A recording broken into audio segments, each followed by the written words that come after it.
संत थे, वे भगवान राम को मानते थे। कहते थे यदि भगवान के निकट आना है तो उनसे कोई रिश्ता जोड़ लो। जहाँ जीवन में कमी है वहीं ठाकुर जी को बिठा दो, वे ज़रूर उस संबंध को निभाएंगे। इसी तरह संत भी भगवान राम को अपना पुत्र मानते थे, इसलिए माता सीता को पुत्र वधू के रूप में देखते थे। उनका नियम था रोज़ मंदिर जाते और अपनी पहली माला भगवान को पहनाते थे।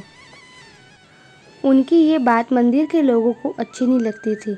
उन्होंने पुजारी से कहा, ये बाबा रोज़ मंदिर आते हैं और भगवान को अपनी उतारी हुई माला पहनाते हैं। उन्होंने पुजारी जी से कहा कि वे बाबा से इस बात का विरोध करेंगे। अगले दिन बाबा मंदिर आए और पुजारी जी को माला उतार कर दी, तो पुजारी जी ने माला भगवान को पहनाने से इनकार कर दिया। साथ ही कहा कि यदि आपको माला पहनानी है तो बाजार से नई माला लेकर आए, ये अपनी पहनी हुई माला ठाकुर जी को ना पहनाएं। वे बाजार गए और नई माला लेकर आए। आज संत मन में बड़े उदास थे। अब जैसे ही पुजारी जी ने वो माला भगवान श्री राम को पहनाई, तुरंत वो माला टूटकर नीचे गिर गई। उन्होंने फिर जोड़ कर पहनाई, माला फिर टूटकर नीचे गिर पड़ी।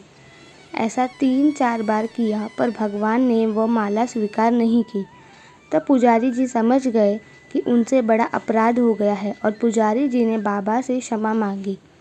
संत सीता जी को बहू मानते थे, इसलिए जब भी मंदिर जाते पुजारी जी सीता जी के विग्रह के आगे पर्दा कर देते थे। भाव ये होता था कि बहू ससुर के सामने सीधे कैसे आए और बाबा केवल श्री राम जी के ही दर्शन करते थे। जब भी बाबा मंदिर में आते, बाहर से ही आवाज़ लगाते, पुजारी जी हम आ गए, और पुजारी जी झट से सीता जी के आगे पर्दा कर देते। एक दिन बाबा ने बाहर से आवाज़ लगाई, पुजारी जी हम आ गए। उस समय पुजारी जी किसी दूसरे काम में लगे हुए थे, उन्होंने सुना नहीं। तब सीता जी ने तुरंत अपने विग्रह से बाहर आई और अपने आगे पर्दा कर दिया। जब बाबा मंदिर में आए तो ये देखकर पुजारी जी को बड़ा आश्चर्य हुआ कि सीता जी के विग्रह का पर्दा तो लगा है। पुजारी जी बोले, बाबा आज तो आपने आवाज़ लगाई ही नहीं। बाबा बोले, नहीं पुजारी जी, मैं तो रोज़ की तरह आवाज़ लगाकर मंदिर में आया।